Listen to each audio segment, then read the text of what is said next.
Lot 1, Block 2? We've got a joint access off of Taylor or Jones. Okay. And is that, I'm not a surveyor, so help me out. Where is that at on this plat? Clear up at the north side, just on the south side of Jones. Between the two lots, there's a dashed line there.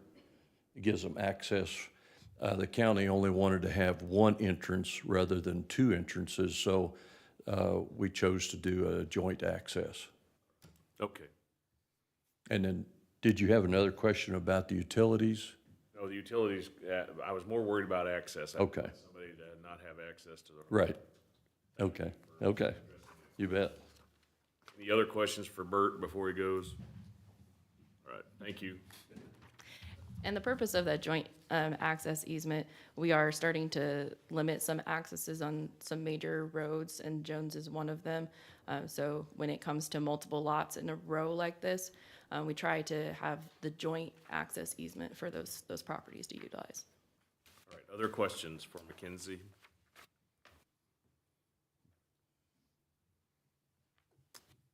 Is there a motion to approve the final plat for Longhorn Lane Second Edition? So moved, Mr. Chairman. Thank you. Second. Been moved and seconded to approve the Longhorn Lane Second Edition. Any further discussion?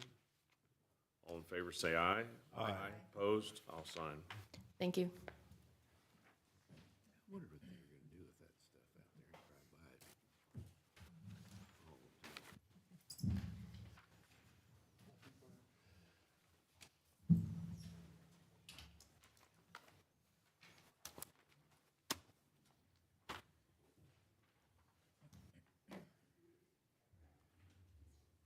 Okay, it's 9 o'clock. We need to have a public hearing at the designated time to amend a budget. East Side Sewer District number 1. So do we need to convene as the sewer board? No, all right, very good. Good morning, sir. Morning. Our way with item 4C, please. I believe we will need to open up a hearing to conduct any questions or comments or concerns are from the public. Okay.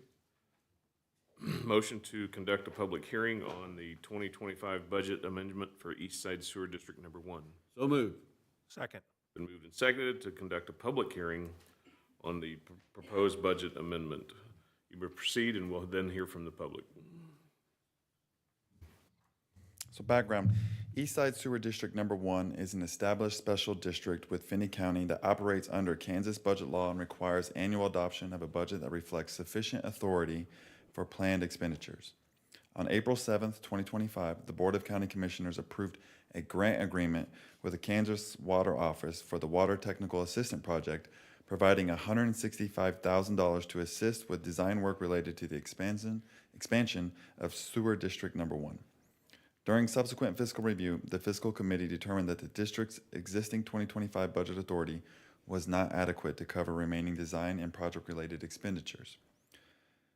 Finney County Public Works estimated an additional $105,000 in costs necessary to complete the design phase. Lewis, Hooper, and Dick were then engaged to assist with preparation of the required documents to amend the 2025 budget.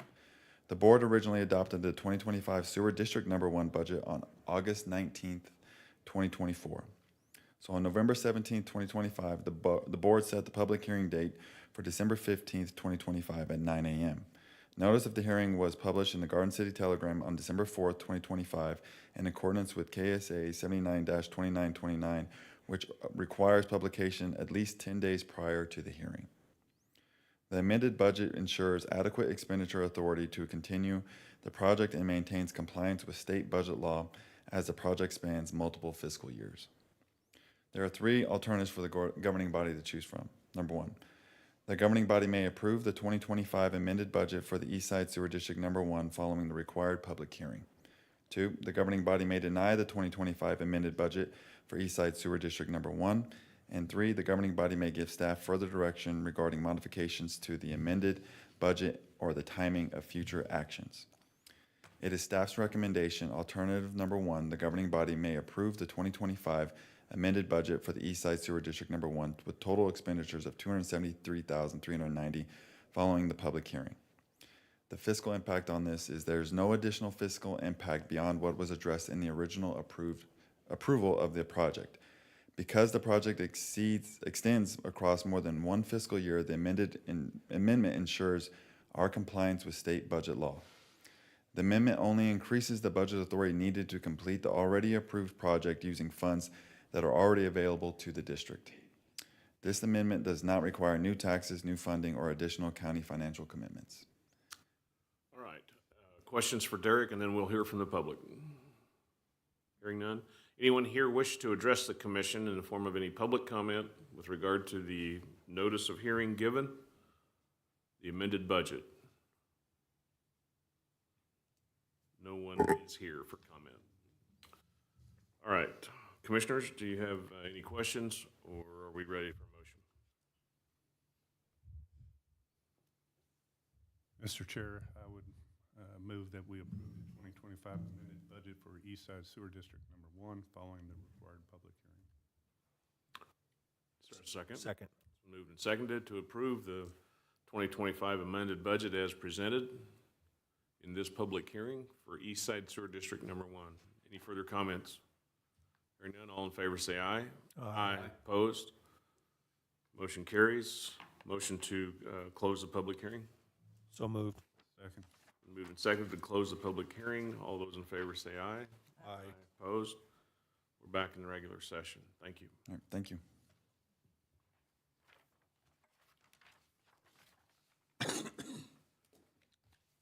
Mackenzie, you're back up. Good morning again. Mackenzie Phillips, Development and Administrative Coordinator. Before you this morning, the Board of County Commissioners is asked to consider and approve the parcel plat for the Turner Brio Estate. Dwayne Palmberg with Palmberg Land Surveying Services, on behalf of the property owner, Linda Turner, is requesting to plat the Turner Brio Estate, generally located at 13130 Jenny Barker Road in Finney County, Kansas. The property is zoned RR, Rural Residential District, and the plat contains one lot that is approximately 8.74 acres. There is currently one single-family home and two accessory structures on the property. The owner is requesting to plat the property to set boundaries and complete a remodel of the primary structure. The third submittal of the parcel plat was presented for review on December 4th of 2025 and found to meet the minimum requirements of the zoning and subdivision regulations. The Planning Commission recommended approval of the plat at its meeting on November 20th, 2025, and the meeting minutes are attached. There are two alternatives before you this morning. First, the Board of County Commissioners may approve the parcel plat of the Turner Brio Estate. Or second, the board may not approve the parcel plat of the Turner Brio Estate. And staff recommends alternative one, approval of the parcel plat of the Turner Brio Estate. Questions for Mackenzie? If not, then a motion. I'll move to approve the parcel plat of the Turner Brio Estate. Second. Been moved and seconded to approve the parcel plat as presented. Is there any further discussion? Hearing none, all in favor say aye. Aye. Aye. Opposed? I'll sign. Motion carries.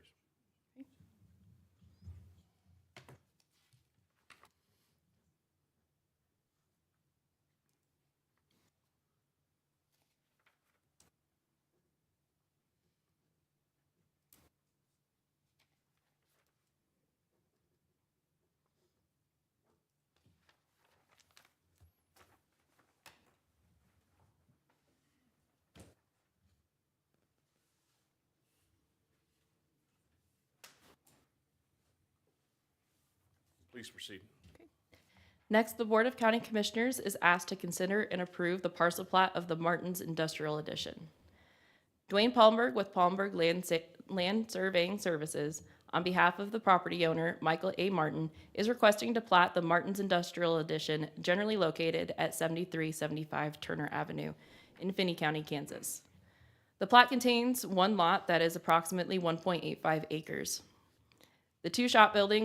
There are two shop buildings on the property measuring around 1,500 square feet and 4,320 square feet. The property is zoned I-1, I-2 light to medium industrial district. The owner intends to plat the property to construct an additional building on the property. The third submittal of the parcel plat was presented for review on December 4th of 2025 and was found to meet the minimum requirements of the zoning and subdivision regulations. The Planning Commission recommended approval of the plat at its meeting on November 20th, 2025, and the meeting minutes are attached. There are two alternatives before you this morning. First, the Board of County Commissioners may approve the parcel plat of the Martins Industrial Edition. And second, the Board of County Commissioners may not approve the parcel plat of Martins Industrial Edition. And staff recommends alternative 1, approval of the parcel plat of Martins Industrial Edition. Questions for Mackenzie? Mackenzie, years ago, we had a request to close Turner Avenue. Mhm. And you have to refresh my memory. We closed part of it, didn't we? Yes, there was, part of it was closed, and that was the part to the east.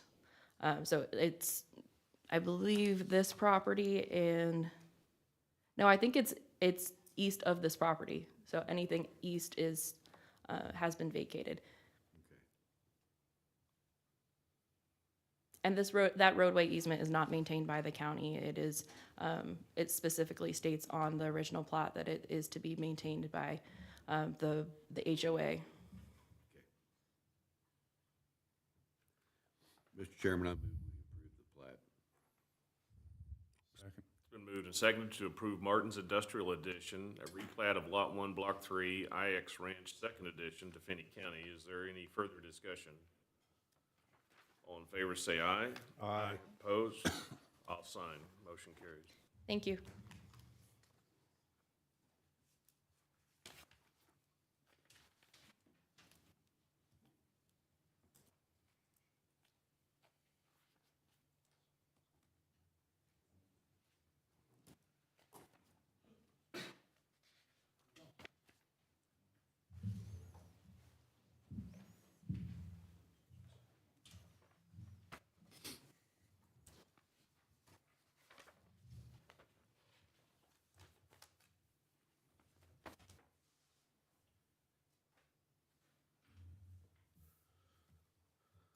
Okay, proceed, please. The governing body is asked to consider and approve a joint resolution adopting the First Amendment to the Immediate Urban Growth Area, or IUGA, of Finney County with an effective date of January 1st, 2026. The Immediate Urban Growth Area was originally established through the interlocal cooperative agreement between Finney County and the City of Garden City, approved November of 2024, which created a coordinated framework for community planning, development review, and the application of consistent standards across areas adjacent to the Garden City corporate limits. Paragraph 8 of the interlocal agreement requires that any amendment to the IUGA boundary be approved jointly by both governing bodies through a joint resolution. Paragraph 9B assigns responsibility to Finney County to prepare such resolutions. On November 17, 2025, the Board of County Commissioners considered and approved an amendment to the immediate urban growth area boundary to include properties generally located northeasterly of the City of Garden City corporate limits along Highway 156 and East Kansas Avenue, and directed county staff and legal counsel to prepare a joint resolution for adoption by both governing bodies effective January 1st of 2026. This amendment responds to recent annexation activity along Highway 156 and East Kansas Avenue corridor and interest in housing and commercial development identified by Finney County Economic Development Corporation and property owners. Including these parcels within the IUGA ensures coordinated planning, application of consistent development standards, and alignment with adopted city subdivision, design, and construction regulations, thereby preventing conflicting development patterns and ensuring orderly long-term growth. In accordance with the Board of County Commission's directions, staff prepared a joint resolution adopting the First Amendment to the immediate urban growth area, as required by the interlocal agreement. The draft resolution establishes the amended boundary, incorporates the updated IUGA map as Exhibit 1, and sets the effective date as January 1st, 2026. Both governing bodies must adopt the resolution for the amendment to take effect. There are three alternatives for the governing body to choose from. The governing body may approve the joint resolution adopting the First Amendment to the immediate urban growth area of Finney County with an effective date of January 1st, 2026. 2, the governing body may deny the joint resolution and maintain the existing immediate urban growth area boundary. And 3, the governing body may give staff further direction regarding revisions to the joint resolution, accompanying documentation, or the proposed amended boundary. It is staff's recommendation, alternative 1, approval of the joint resolution adopting the First Amendment to the IUGA as previously directed by the Board of County Commissioners and required for coordinated adoption by both governing bodies. The fiscal impact on this is there is no direct fiscal impact associated with adoption of the joint resolution. Future infrastructure planning, development review, and service coordination implications will be evaluated as projects within the amended IUGA are proposed. And I'm happy to answer any questions. Questions, commissioners? Has the city approved this, or this is our recommendation to them? It's on their agenda for tomorrow's meeting. All right, very good. I'll move to approve alternative 1. Second. Been moved and seconded to cut off the chairman and go ahead and vote. And all those in favor say aye. Aye. Opposed? Motion carries. Thank you for your work on this. Yep, thank you. Be efficient with our time, sorry. Next up is to hear from the treasurer. Good morning, Chairman and Commissioners. Trista Joyce, Finney County Treasurer. So the Board of County Commissioners is asked to consider an updated municipal agreement with the state of Kansas to utilize the set-off program. The set-off program began in 1981 following legislation that allowed the state of Kansas Department of Administration to set off monies from payments owed by the state of Kansas to vendors and individuals against debts those entities owe to the state of Kansas municipalities and district courts. Finney County entered into an agreement with the state of Kansas in November of 2005 to utilize the set-off program for the purpose of assisting in the collection of delinquent personal property tax. Finney County receives approximately 5 collections from the set-off program per year. In November of 2025, the state of Kansas requested the approval of an updated municipal agreement for the continued use of the set-off program. Changes to the agreement include a slight increase in state collection fees and procedural changes which better align with operational practices. The alternatives before you are the Board of County Commissioners may approve the municipal agreement for the state of Kansas set-off program and allow the Finney County Treasurer to sign, or 2, the Board of County Commissioners may reject the municipal agreement for the state of Kansas set-off program. The recommendation is staff recommends alternative 1, the approval of the municipal agreement for the state of Kansas set-off program and allow the Finney County Treasurer to sign. Fiscal impact, there are no direct costs to Finney County. However, Finney County will forego any collections that might have been made through the set-off program if the municipal agreement for the set-off program is not approved. Are there any questions? Questions, commissioners? I'll move to approve alternative 1. I think that's a good idea. Is there a second? Second. Been moved and seconded to approve the municipal agreement updated as presented. Any further discussion? Hearing none, all in favor say aye. Aye. Opposed? Go get them. Thank you. Harvest season, isn't it?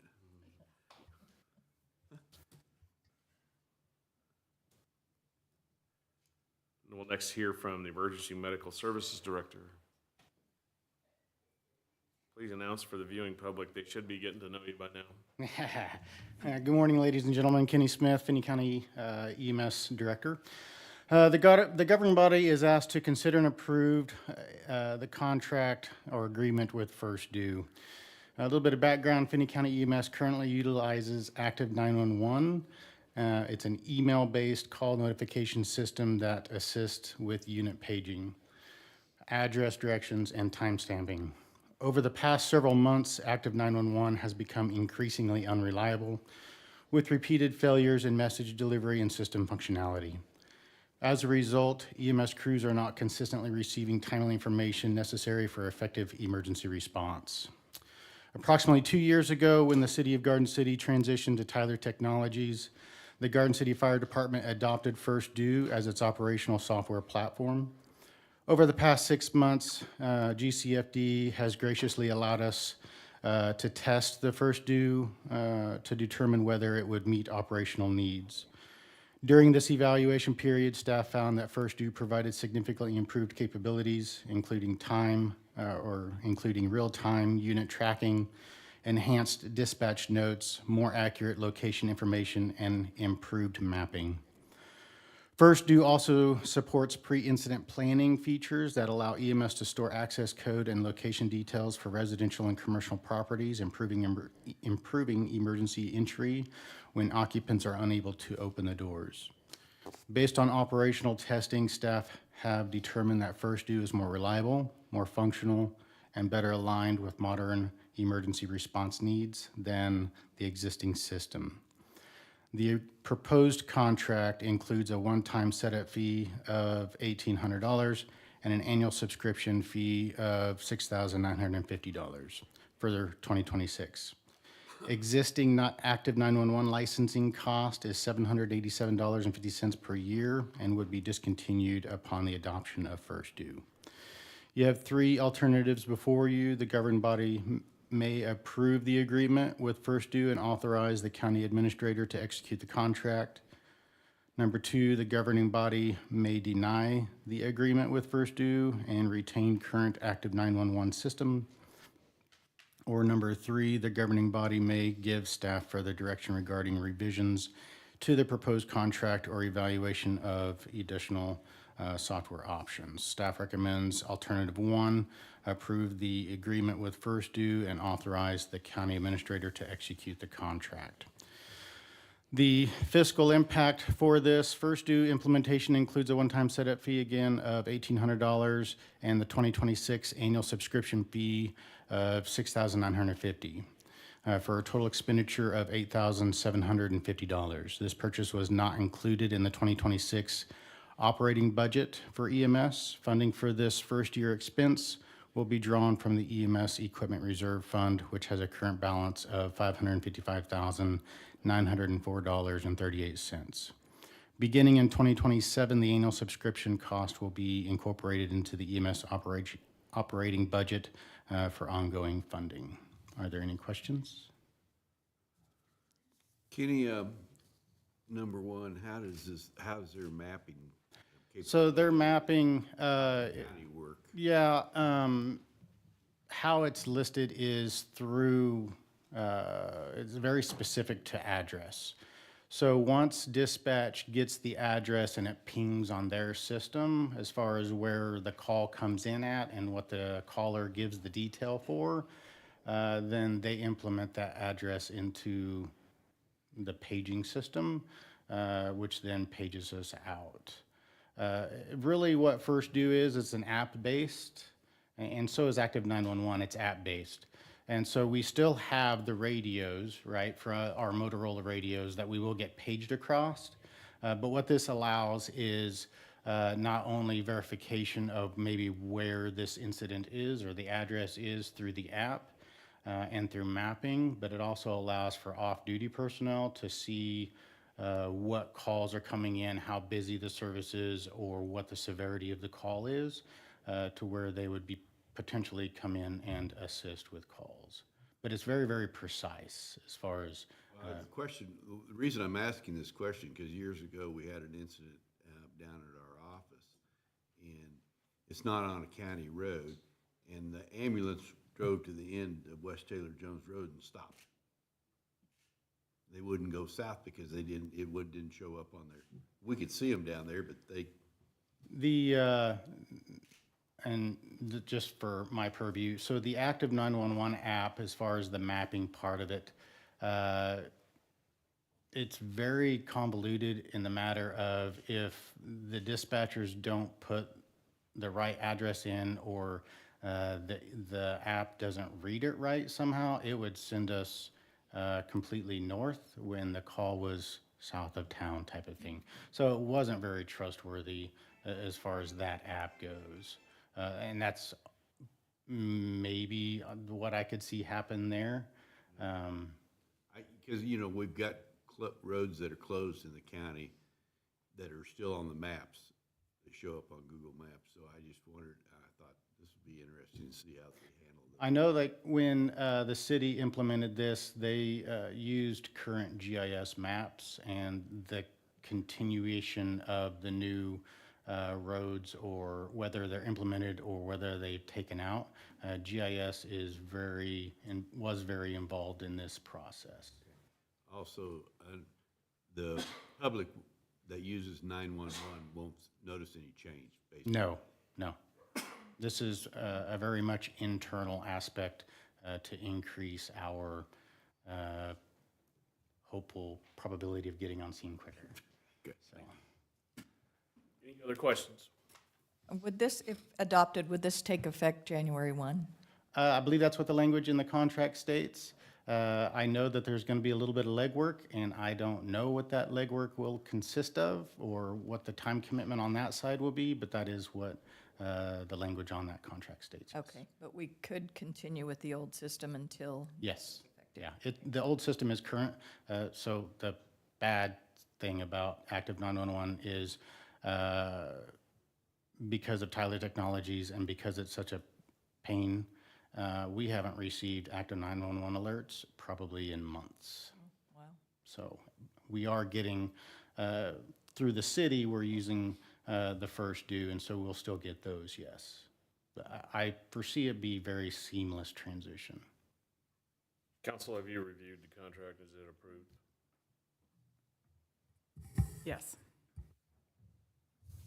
Any other questions for Kenny Smith, our Emergency Medical Services Director? Not motion. Mr. Chair, I would move that we approve the agreement with First Due and authorize the county administrator to execute the contract. Second. Been moved and seconded to approve the agreement with First Due as presented, authorize the administrator to sign. Is there any further discussion? If not, all in favor say aye. Aye. Opposed? Motion carries. Thank you. Appreciate you, thank you.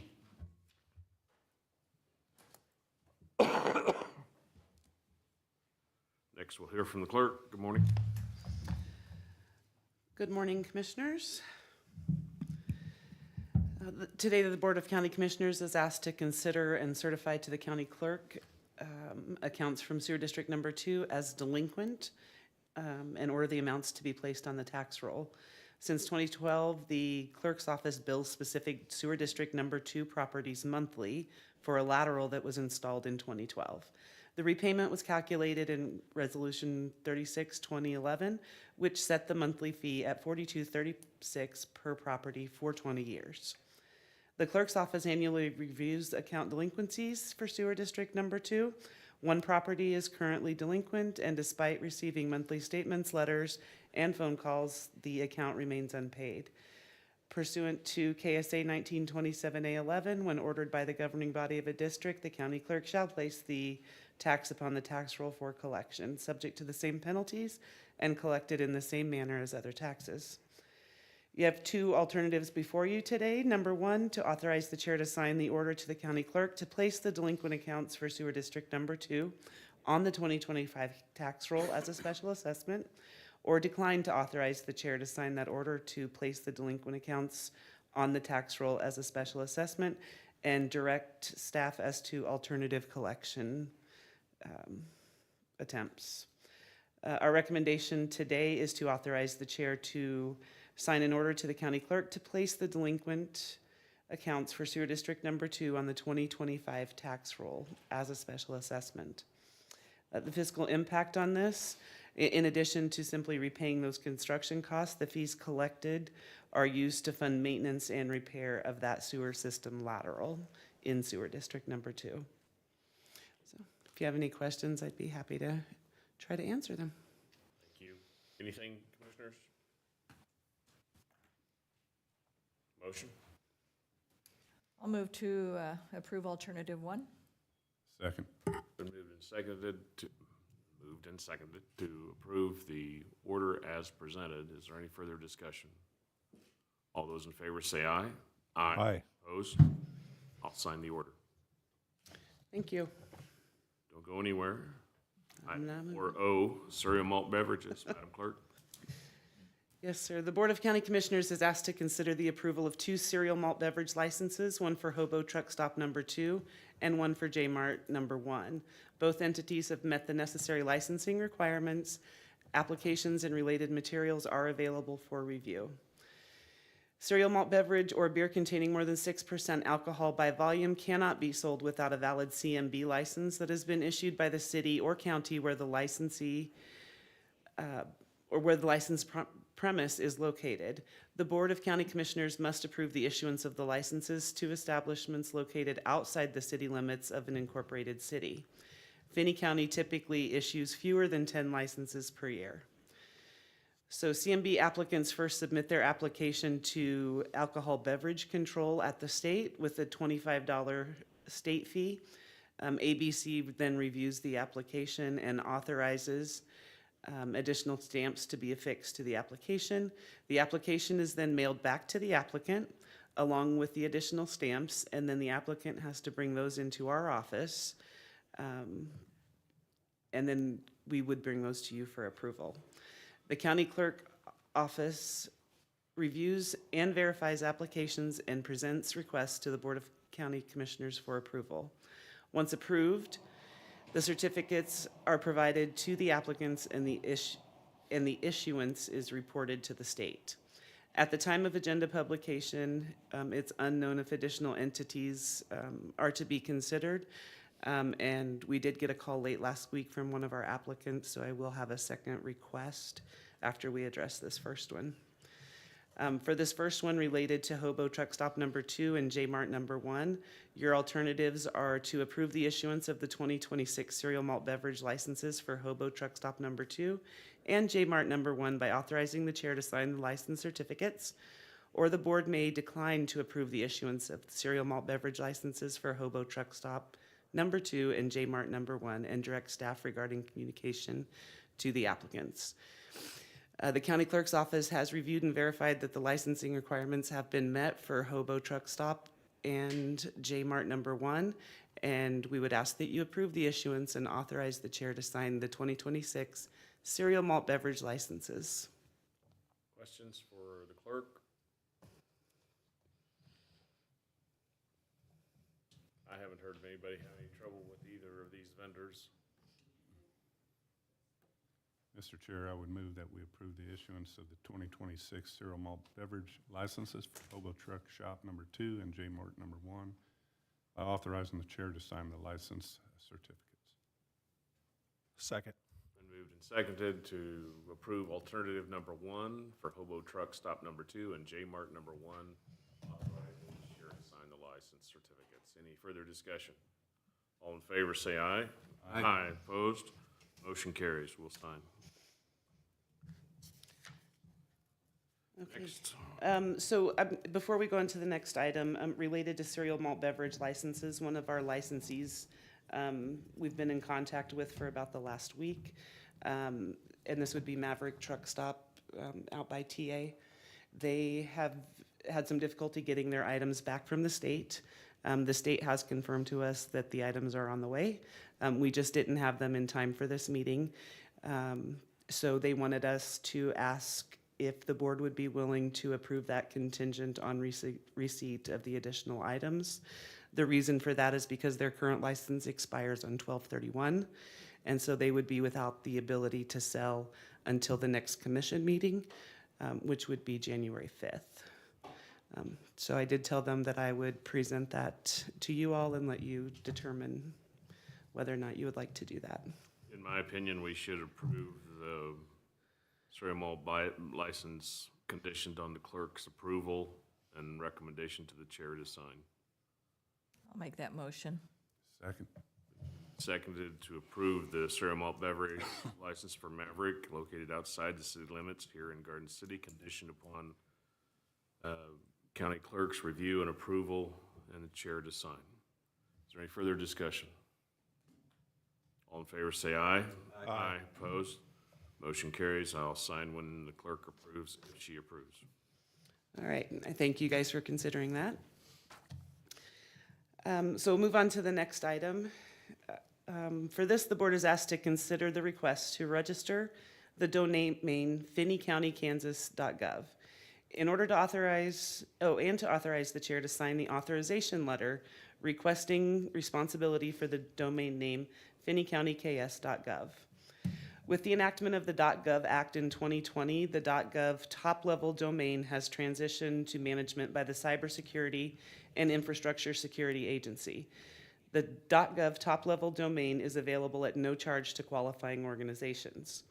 The purpose of the .gov internet domain is to legitimize and enhance public trust in government entities and their online services, to facilitate trusted electronic communication and connections from government entities. 3, to provide simple and secure registration of .gov domains. 4, to improve the security of the services hosted within these .gov internet domains and the .gov namespace in general. And number 5, to enable the discoverability of government services to the public and to domain registrants. And that was an excerpt from the .gov Act of 2020.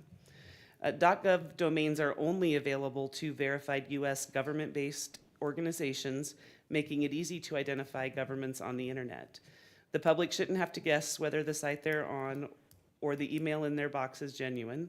Use of the .gov top-level domain can help reduce uncertainty and enhance trust. You have 2 alternatives before you today. Number 1, to authorize the chair to sign the letter requesting responsibility for the domain name finneycountyks.gov, or to decline to authorize the chair to sign the authorization letter requesting responsibility for the domain name finneycountyks.gov. Staff recommends alternative 1, authorize the chair to sign the letter requesting responsibility for the domain name finneycountyks.gov. The Finney County Election Office works frequently to implement recommended CISA and recommendations and strongly recommends this authorization. I have also visited with Derek and with the new IT director, who are both approving of this request. Upon approval, staff will submit the domain request, and once the domain is granted, we'll proceed with preparations to launch finneycountykansas.gov, and that would primarily be, like with myself, communications and IT. Questions, commissioners? Mr. Chair, I'm very familiar with .gov in my previous job after the PD. I was very engaged with this and with other governmental agencies in moving over to .gov, and it is a very secure. And my understanding is our email address will go to the .gov. It would eventually. The timing of that would be up to information technology. However, the current email will still stay effective so that we still. I would assume that they would retain those aliases. Mr. Chair, I would move that we authorize the chair to sign a letter requesting responsibility for the domain name finneycountyks.gov. Second. Been moved and seconded to approve alternative number 1, authorize the chair to sign the letter requesting responsibility for the domain name. Is there any further discussion? All in favor say aye. Aye. Aye. Opposed? Motion carries. I'll sign. Thank you. Last on our business agenda today is to hear from the county attorney regarding proposals for improvements and transportation requests. Good morning. Good morning, Mr. Chairman, County Commissioners. I come before you, the County Attorney's Office essentially is asking for 2 things. One is improvements to our building, and the other is a vehicle. I'm going to start with the improvements to the building. The County Attorney's building was constructed in the year 2000, and really no significant upgrades or improvements have been made. We still have the same carpet, we still have the same cubicles, and some of the cubicles are broken. They're not enclosed. We would like staff to be able to enclose our cubicle. It increases productivity. Some of them are broken, being held up by file cabinets. And in the 25 years since the building was constructed, our staffing needs have, of course, changed. Our population has changed. And so these building updates are reasonable and necessary for our operation. They will allow us to present a cleaner, fresher appearance, both to people that come into our building and also to recruit staff and attorney talent. These updates to the building, the cubicles and the carpeting, are part of the renovation that were approved in 2024. These would come out of currently budgeted funds, so we would not come back to you, and would allow us to essentially phase in so the fiscal impact is lower. We essentially have two bids on the carpet, both from local. One is from J&M and one is from L&L Flooring. The J&M's bid is approximately $12,000 lower. And we only received one bid for the cubicles. On this particular, the renovations to the building, the alternatives are you can accept the bids from J&M and John Marshall for the cubicles and carpeting.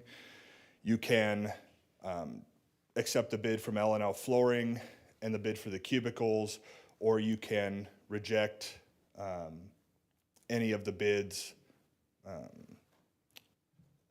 So does the commission have any questions? No, I don't. Go ahead. I do, Mr. Chair. Nick, good morning. On the bids from J&M and L&L, were those bids ever evaluated by Nolan, who oversees our building facilities? And two, do we know what the warranty is on the carpet from J&M versus L&L? I do not know if they were evaluated by Nolan. The carpeting is the same exact carpeting, comes with the same exact warranty on the two. So we basically bid the same carpet with two different people. It's the same manufacturer, so there's no difference in the quality of the warranty. So the first question, I have no idea. The second question, same warranty. And then on the cubicles, who else did you submit bids to? Was there any local vendors? I do not know. I believe it was sent out to multiple people and we only got one bid back.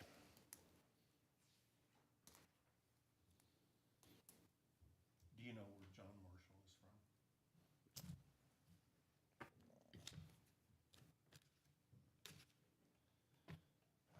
I think it's Wichita. That is correct. Well, I'm looking at the paperwork It submitted. is. It's from Jamco Warehouse, Wichita, Kansas. Yes, Wichita. Nick, is there any doubt in your mind as the deputy that the requests for the new carpet and the cubicles are reasonable and necessary for the efficient operation of the county attorney's office? There is not, Chairman.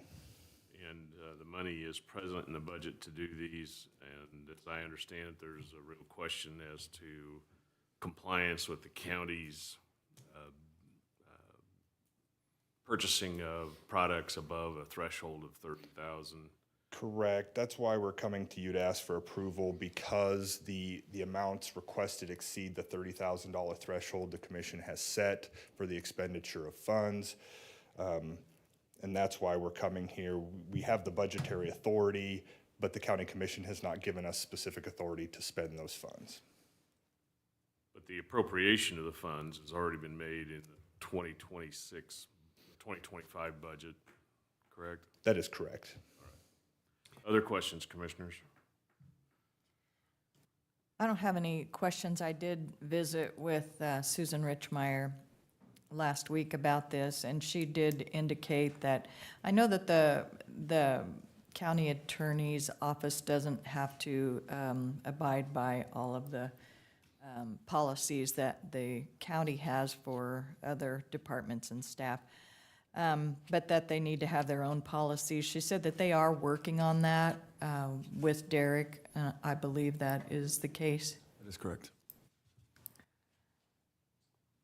In light of that, I would think it would be appropriate to approve alternative one with the understanding that they continue that process and adopt those policies.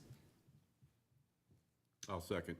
It's been moved and seconded to approve alternative number one with a recommendation to get a written policy on purchasing. Is there any further discussion? The only thing I wish is we have someone identified, Nolan, to look at building needs, and he can help out on some of these bid processes and that. So I just would like to see Nolan involved in some of these in the future. I'm sure the county attorney can watch this and get that information noted. Anything else, Commissioner Basky? All right. All those in favor say aye. Aye. Opposed? Motion carries. The carpet bid and the cubicle bid are approved. The second thing, Mr. Chairman, that we're asking the county commission for is for approval to purchase a vehicle for the county attorney's office. The county attorney's office currently shares a 2017 Chevy Suburban with the sheriff's office. And prior to 2017, the county attorney's office had its own vehicle. As of right now, I think both agencies are trying to do more with that vehicle than we were intending to do when that vehicle was purchased. I believe the sheriff's office is using it to transport people on contract with the government. I think the sheriff could answer that, and we're using it more for recruiting trips, and so it's not always available for both agencies. And as a general rule, because of what the sheriff's office does with that vehicle, it's easier for us if we pay mileage to somebody to use their personal vehicle, because the sheriff's office really can't use a personal vehicle for what they do with the vehicle. So we're asking for permission to purchase a new vehicle. I don't know, we received a bid from an out-of-town dealer and also an in-town dealer. None of the other dealers in town submitted bids. The bid from out of town is $67,734, and the bid from the in-town dealer is $71,243. Those are one's for a Ford Expedition, one is for a Chevy Tahoe. They are both similarly equipped. And this would allow us to continue our efforts to recruit and retain talent. Additionally, as Commissioner Gurman noted, we are working on policies to reduce the amount of personal mileage that we spend. We don't travel a lot personally. Most of our attorneys travel twice a year, but for recruiting trips, we want to reduce that and make sure we have a vehicle available. Additionally, that vehicle would be used to transport witnesses or victims to court. For liability and safety reasons, that cannot be done in a personal vehicle. We don't want our victim witness coordinator using our personal vehicle to transport witnesses or victims. And so you essentially have three options. You can approve the bid from, let me get it here, Bill Knight Ford in Stillwater, Oklahoma, for the purchase of a 2025 Expedition for $67,734. You can approve the bid for a 2026 Chevy Tahoe from Lewis Chevy here in Garden City for $71,243.95, or you can reject the bids. The county attorney's office is recommending that we purchase the low bid. Whether or not we go above that and you want to spend more on a local, that is something for the county commission to take into account. That is not something that, as the county attorney's office, we think we should be advocating spending more money, but that is something I know the county commission has done in the past, is to keep the money local. Or you can reject both bids. Does the commission have any questions? I do. Go. I have the experience with your original 2017 Suburban, because I'm the one that bought it. With the intent, it was just going to be used for your office and the sheriff's office for transport to training and for your purposes. It sounds like the sheriff's office has modified the use of what they're using that vehicle for, which is probably why it's not as available for you as what it was intended to be. And we were able to get it And the reason it's a shared use vehicle is we were able to buy it with a federal program that's only available to law enforcement, and we were able to get it at a reduced price that the county attorney's office did not have that program available to them, so we bought it for you basically with the shared intent. One of my thoughts, though, about the need for such a large vehicle for you guys is not too long ago, I owned a Chevy Tahoe, and it was a large vehicle. However, I decided to downsize to a Chevy Traverse without losing very much size whatsoever. It's almost, it still carries the same number of passengers as the Tahoe. It came in at almost half of the price for a brand new one as what I paid for the Tahoe, so somewhere between 45 and 50. So I think that a vehicle like that for what your intent and purpose is, and it has better gas mileage, and the insurance rates on it are much cheaper. So my thinking is that perhaps maybe we should consider something a little bit smaller. And when I say smaller, it's about 6 inches smaller. And so there's not the same room on the inside of it. I would like to see maybe resubmitting bids for those type of vehicles, which would be an Explorer, Traverse, that type of vehicle, and hopefully get something more local for a cheaper price. And I will just, we just went and purchased my wife a new vehicle. We purchased her a Chevy Equinox, and we did look at the Traverses, and I will tell you, the MSRP on a Traverse is similarly equipped is probably only about $10,000 less for a new one. I know I looked at one, and the sticker on it was about $60,000. I bought a brand new one this year for 47, so that was sticker. So it wasn't the high country Tahoe that I had, which was significantly higher than the one that you're bidding, but I can tell you that it meets all of my needs, and I've taken it to Florida twice this year, and it was completely fine. That's just my thinking. I'm thinking for what your needs is that I just don't see the need. I drove a big Tahoe when I was sheriff, and if I was still sheriff, I would probably be going for something along the line of a Traverse size now for what I needed it for. Other comments, commissioners? Mr. Chair, I would concur with Commissioner Basque. You know, I had a Tahoe and as chief, and I downsized to a Explorer, and there was plenty of room in there. And then when I retired and went to work for the government, I had a Traverse versus an Explorer, and there was a lot more room in that Traverse than the Explorer. But the main thing I want to emphasize here is we as a government entity need to look at bidding through the state contract where vehicles are much cheaper for government. We've had other department heads that have submitted bids through the state bids, and they were a lot less. So that would be my comment. Other comments? I think those things make sense. The comment that I have, if we were to go with what's currently before us, seems to me that there's not that much difference in price between the 2025 from Stillwater, Oklahoma, and the 2026 locally.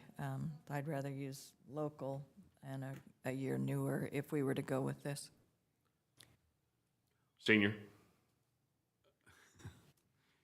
Question, can they use the state contracts for bidding vehicles, the county attorney? Because I know we do through the road department, can they? I believe so. Maybe you should pursue that direction, Nick, and then see what you come up with. I don't know, do you haul the witness and family with you sometimes, or you bring in, or, you know, that sounds like more than one or two people. Yeah, so when it can depend. It could be one witness, but like if you have a child victim in a case, you're not just hauling the one child, you're going to be hauling that child, siblings, the parents, because you can't just take a child. So it's having the seating is important. Well, being an expedition buyer and driver, well, my wife is, but they do have a lot of room. And it gets good mileage. It gets 20-some miles a gallon. Mr. Administrator, do we have a specific line item budget in the county attorney's budget for vehicles? I don't believe we do. Right. So where is the money coming from to purchase a vehicle? So it is from currently appropriated funds because we have not been fully staffed, so we have additional funds available that we anticipated but have not been spent. So this does not, we're not asking for additional money, it's already what the commission has already appropriated. Correct. The nature of it is different from personnel to a vehicle. Your current vehicle has 110,000 miles on it. Something around that is what's. Something along there. All right. Well, I'm convinced that we need a vehicle. However, we have quite a different purchasing policy on vehicles, and I would like to see the opportunity to do something locally. And I would also like to see the budget policy parameters and purchase acquisition policy be followed. I know the administrator has a question on those, and Susan's going to work to get that office procedure in compliance. And unless I hear an objection from the commission, I'm going to table this and give a chance to see whether we can purchase this through the policy of the county. And along with that, I wouldn't mind seeing bids for the size of vehicle that me and Commissioner Utes talked about. My vehicle carries the same number of passengers as my Tahoe did. The Tahoe just had a little bit more room in the back for luggage. That's where the difference in size comes from. But as far as carrying passengers comfortably, they're both equal in my mind from driving both, but could be a significant cost savings. All right, with that, we're going to table that until we have a different proposal on a vehicle and go from there. We got what we needed to get done for today on those remodel and the carpet. Thank you, Mr. Chairman. You're welcome. Okay, we're going to take a break today. We'll convene at 5 after 10. At that time, we'll hear from Economic Development and the rest of the staff reports. We'll be in recess.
Well, first up, we'll hear from Economic Development. Good morning, Lana Duval, President and CEO of Finney County Economic Development Corporation. A few updates for you this morning on the housing side.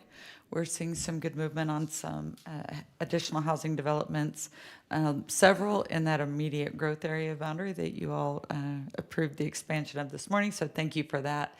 That will allow us to move forward with many of those projects that are really, really close to the corporate city limits, and we want to ensure that they're designed in such a way that the continued growth doesn't leave us with very odd and awkward developments stuck in the middle. So thank you for your attention to that.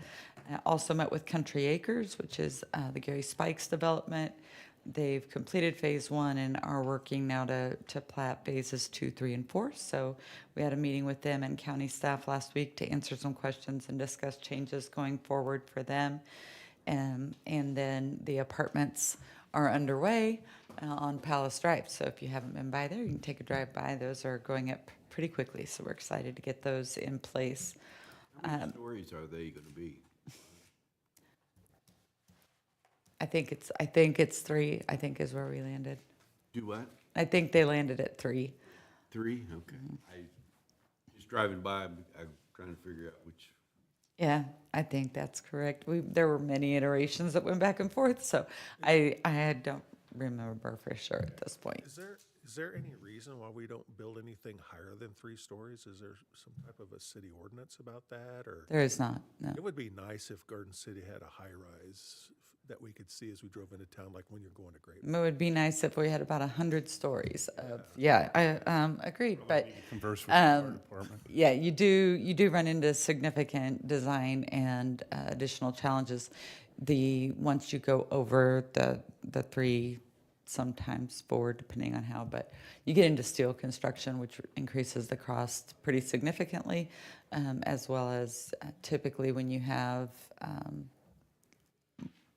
anything taller than that, you're going to have interior corridor instead of garden style apartments.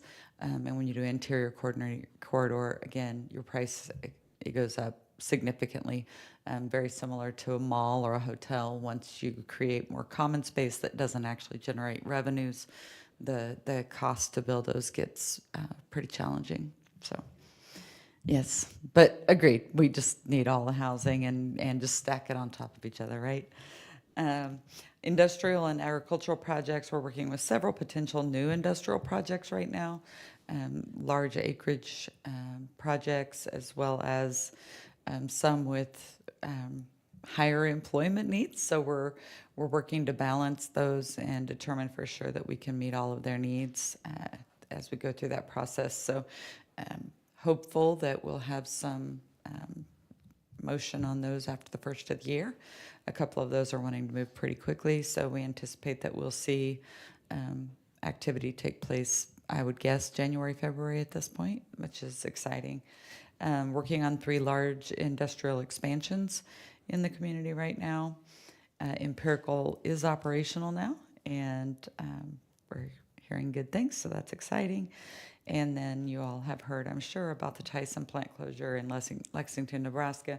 We are working with the local Tyson group to try to identify housing solutions for some of those folks as they work to relocate some of those folks from the Lexington plant, potentially even from the Amarillo plant, where they're going down to a single shift.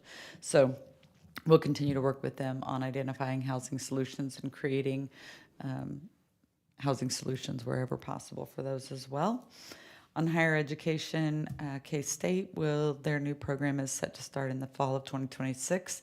This is a program set up very much along the lines of what we've done with Newman University, where the students go through Garden City Community College first and then transition directly into the KSU program. We are doing joint advising, and we are doing reciprocal enrollment. So when they enroll in Garden City Community College, if they've already identified their 4-year degree pathway, they can dual enroll at that time, so that we ensure that it's a seamless transition for them and for their families. So very excited about that. Newman is adding additional programs and expanding on programs that they've already started. So that partnership continues to flourish, and we are extraordinarily thankful for their investment in the community.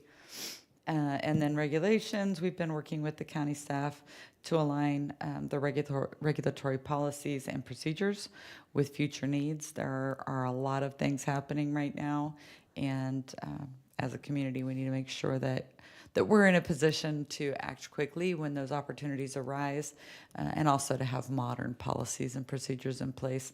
Unfortunately, as Mackenzie has told you many times, our regulations are quite outdated, and often quite contradictory. So it seems like every project that we talk to, we find another issue. So appreciate the administration, the counselor, and Mackenzie's work on trying to get this modernized and get those changes in front of you. Happy to answer any other questions you may have. Your annual meeting is in January, correct? It is set, we just set it last week for January 22nd. That will be held in the endowment room, Omar Angeles Endowment Room at Garden City Community College. We have our board meeting on Wednesday where we will confirm the details, but typically we start with the regular monthly meeting that morning around 10, and then transition into the annual meeting. Usually registration for that is at 11:30, so you all show up at that time and get your lunches and settle in for an exciting year in review. Wonderful. Other questions for economic development? All right, thank you. Thank you. Mr. Administrator? Good morning, Commissioners. Exciting updates for you all this morning. I wanted to update you guys on some recent hires that we've gone through. We've hired Yemi Darville as our Communications Director and Public Information Officer. Very excited for her to start her career here at the county. I know you guys are familiar with her work there at the city, so we're excited for her to start and get really ingrained in the community, ingrained in our organization, and really help us with our communication efforts. Also hired Clay Billings as our Director of Information Technology. Again, someone with a lot of experience dealing in the local government and public sector. So we're excited to get him in the organization as well. You know, he's joining an amazing staff with Cheyenne and Tim in IT. So we're excited to see what they're going to accomplish in the years to come. I also wanted to give an update, a very exciting update for me especially, is our VRF. Heating and air should be working at each location by the end of the week. As you guys can tell, we're not shivering in our chambers today, so I'm very excited about that. Training and programming will continue until the end of the year with CNC Group, as well as Tetro and Central Air. So we're excited about those updates. And then finally, I wanted to give an update on the RFQ process for the jail construction. We're doing RFQs, releasing them hopefully this week. I wanted to ask the governing body if they would appoint someone from the governing body to serve on the selection committee for the RFQ and then later on the RFP. So I don't know if the chair would like to nominate somebody, but I'll leave it up to you. And that's all I have for updates. Okay. Thank you. Well, there's two things that we kind of need to discuss. You can go ahead and have a chair, sir. With regard to the jail facility itself, at least I envision that we'll have a ad hoc committee of this commission to supervise all aspects of the jail, and then also to have another same committee to do the law enforcement center. These are major projects of $55 million and $30 million or more. That's kind of where I'm at. And we have two people that are commissioners who have served in law enforcement and been vitally involved for the benefit of our community. And I'm asking whether they would like to consider chairing a jail committee and an LEC committee. So, Sheriff? Yes and yes. And Commissioner Utes? Yes and yes. And I hope, if I'm reading the tea leaves correctly, Sheriff, you'd like to be involved and chair the jail committee? Correct. And Commissioner Utes, the LEC? Yes, sir. That'll be the appointment. You'll appoint members of the community and staff and set your own agenda and time frame to do so. Congratulations, man. I'm also going to appoint each of you as vice chair to each other's committee. So in the absence of one, we can continue with the ad hoc committee supervising the construction of those two. So you have some work to do. Derek and I will be meeting with today to try to hammer out the CMR qualifications and move this thing forward. All right. Those will be standing committees of the commission for the construction of those two major projects. Each of you will select the community members to that committee. I hope that each of you will enjoy your time and know that you are volunteering to dedicate a substantial period of time to this. All you have to do is ask Senior as to the time that it takes to build a $13 million building, which we're closing in on. I want to thank you both for your service. Yeah, lots of good options, that's what I like. The monthly report from the county clerk, does anybody have any additions to that? All right. Meetings and calendar are noted. Any changes to those, Madam Clerk? We're closing in on the time that we were going to have an executive session with council and also Wichita Council. That's at 10:30, is it not? Correct. So we have time now to do the commission reports, and we'll go right to left, Senior. I have nothing to report. Madam Vice Chair? I just have a couple of things.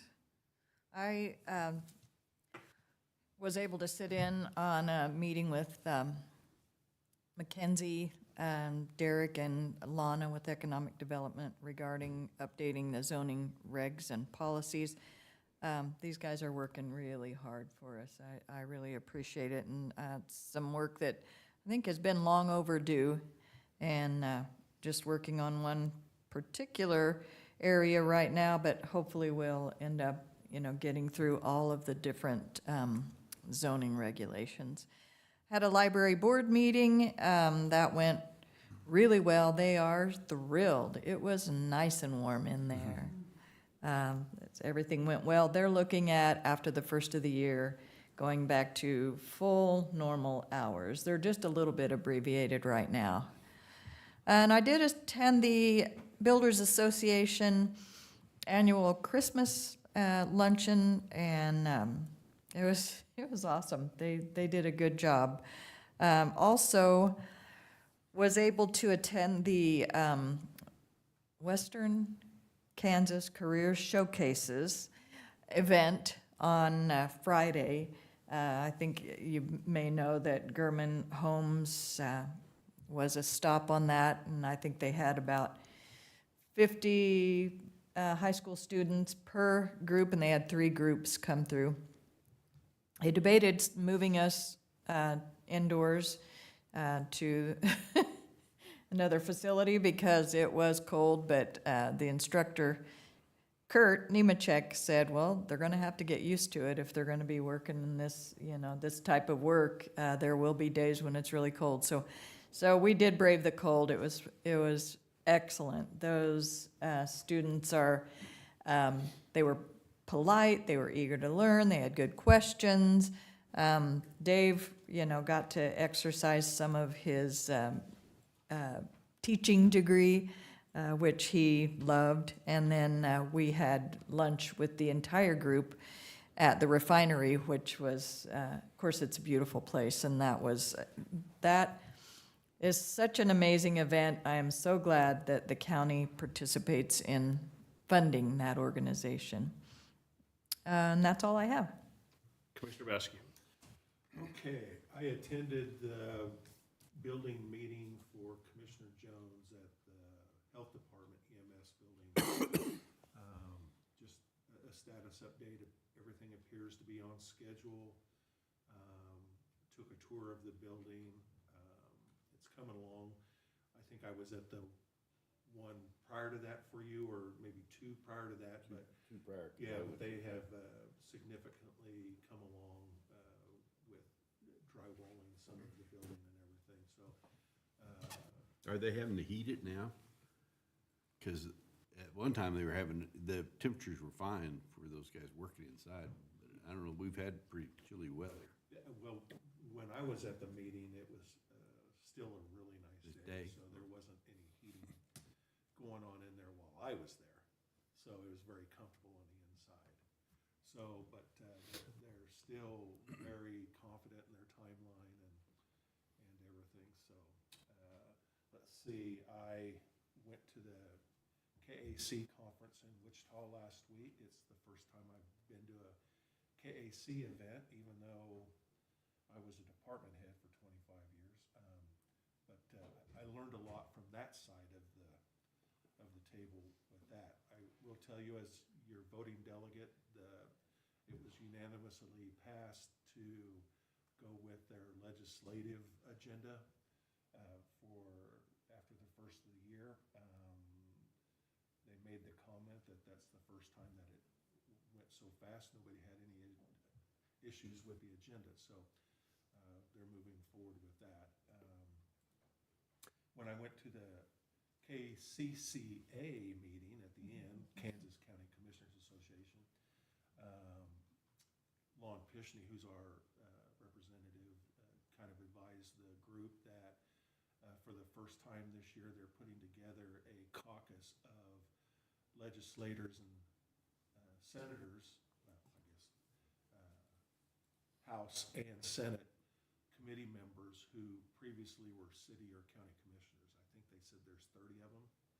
So they're hoping to, with that group of folks together, that they might be able to express the concerns and issues that cities and counties have, especially, I think, more out west, in western Kansas, which they made the comment that western Kansas is west of Manhattan. Yeah. I mean, it's not even Salina or Wichita or Hutch anymore. It's Manhattan and everything out this way. So, so I had a good time with that.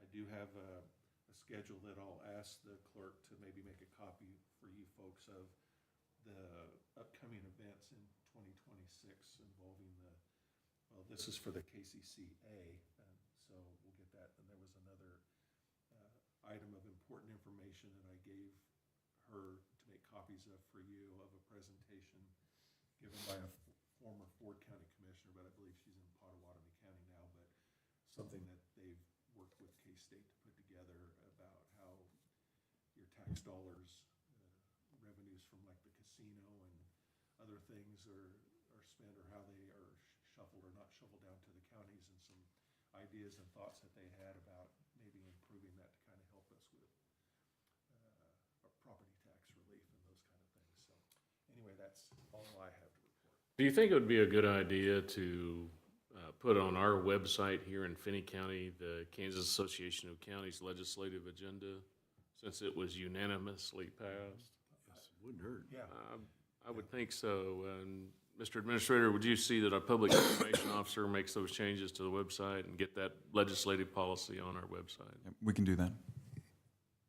And any other of agenda items of the KCCA, do they need to be published anywhere? Commissioner Maskey? I don't think so. All right. Commissioner Utes? I attended with the chair at the Historical Society Chili Feed. Not only was it good food, but a good presentation by the Historical Society. I also attended the local emergency planning commission, the LEPC.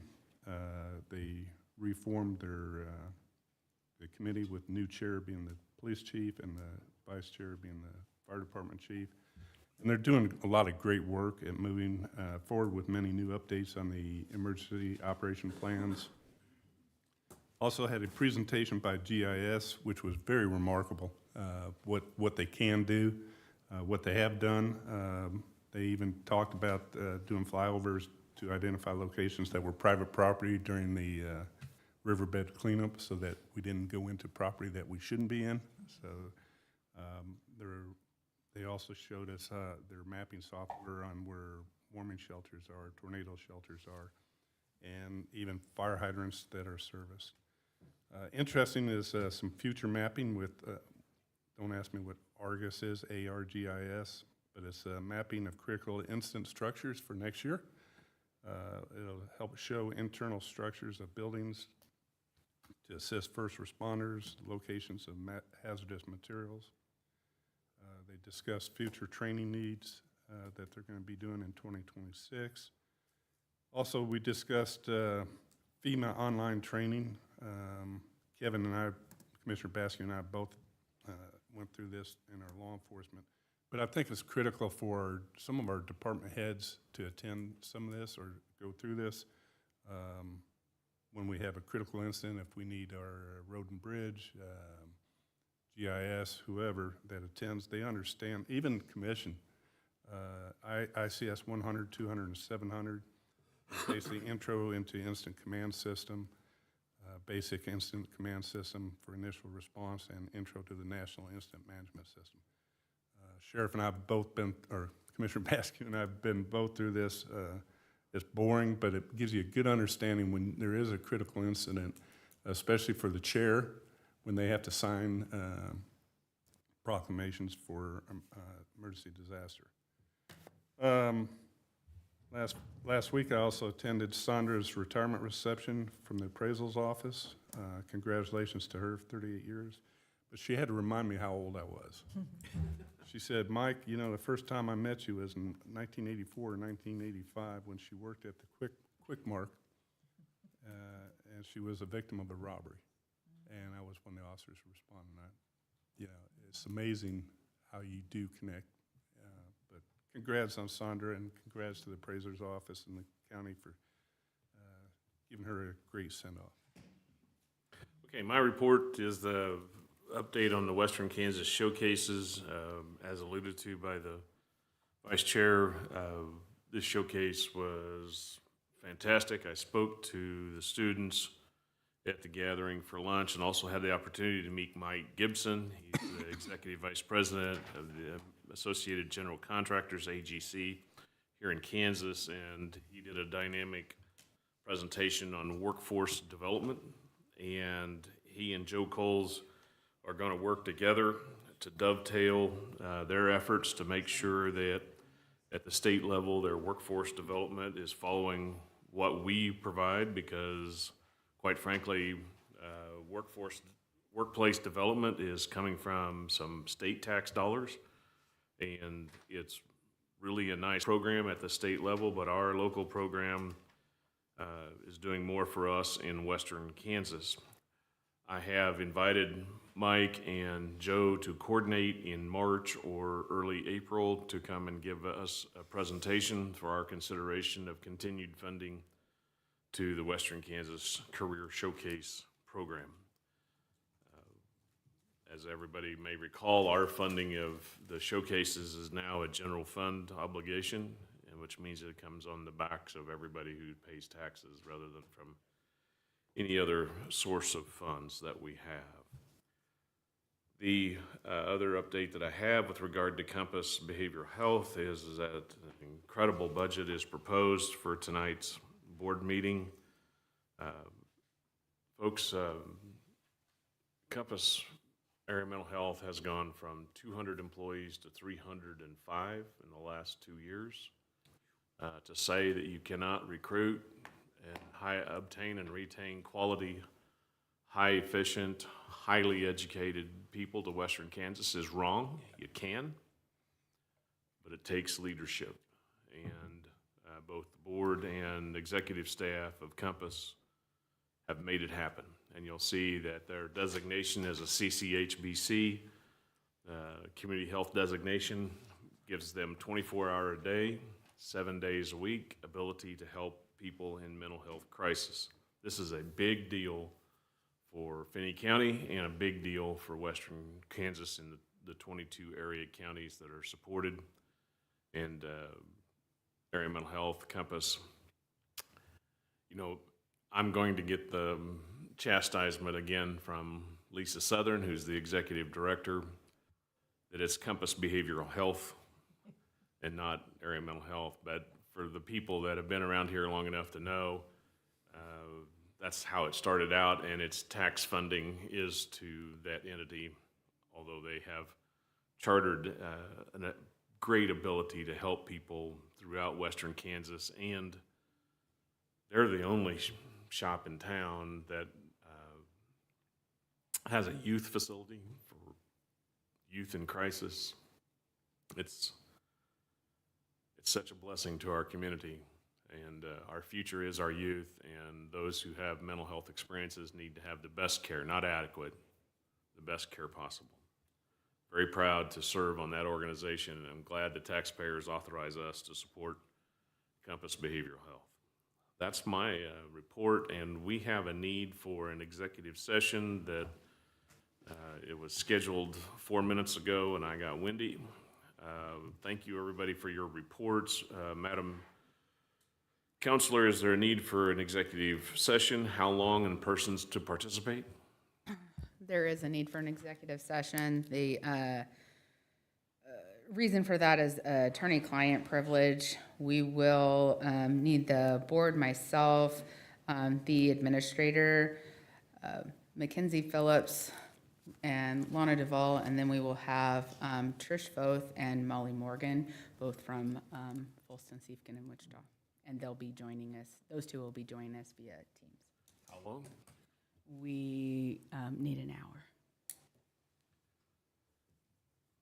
1 hour is requested. Can we do 45 minutes and extend? If that's what you would like to do, that's what we can do. All right. I just don't want to be, we can always come back and extend. All right, motion to go into executive session for attorney-client privilege with the administrator, Counselor Mackenzie, Lana, Trish, and another lawyer, Molly? Molly, Trish and Molly, via Zoom for a period of 45 minutes. So moved. Second. Any discussion? All in favor say aye. Aye. Opposed? We're in executive session.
Second?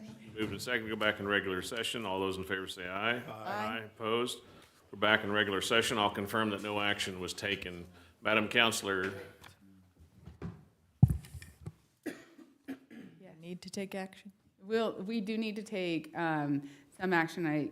You will need to amend your agenda to include that we're looking at updating our county regulations and adding a new Article 36, as well as doing some cleanup throughout the rest of them in order to make them more clear while we're adding in that Article 36.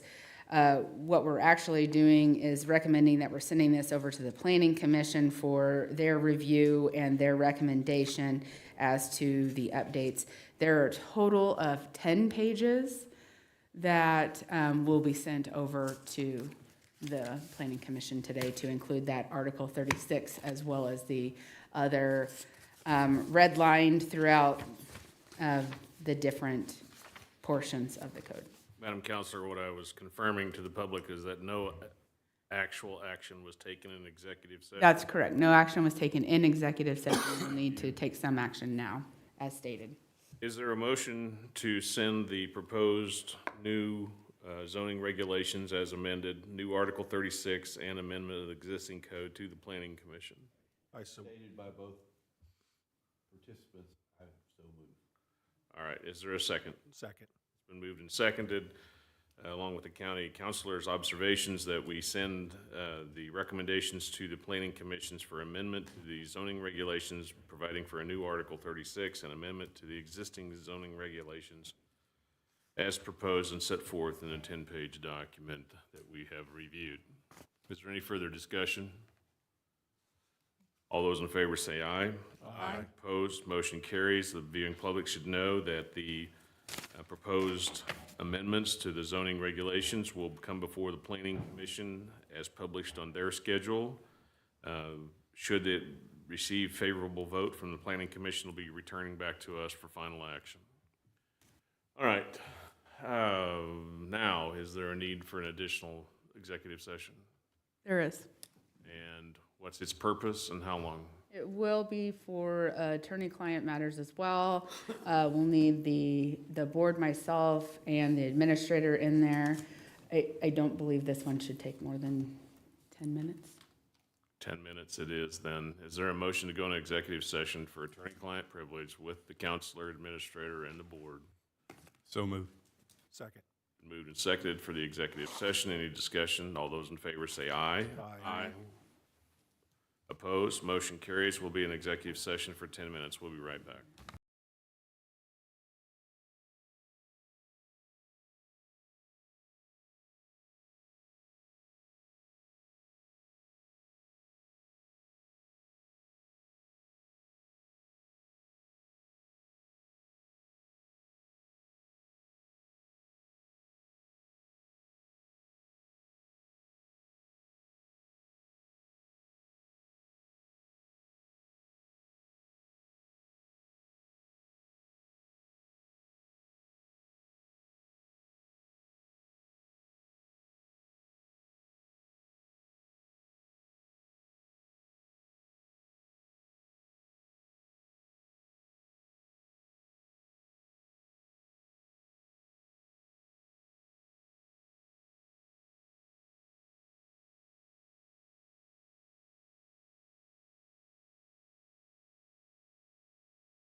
A motion to go back into regular session. So, second? Moved and seconded for regular session. All in favor say aye. Aye. Aye. Opposed? Motion carries. I'll confirm that no action was taken during the special session, executive session. Is there anything else on our agenda?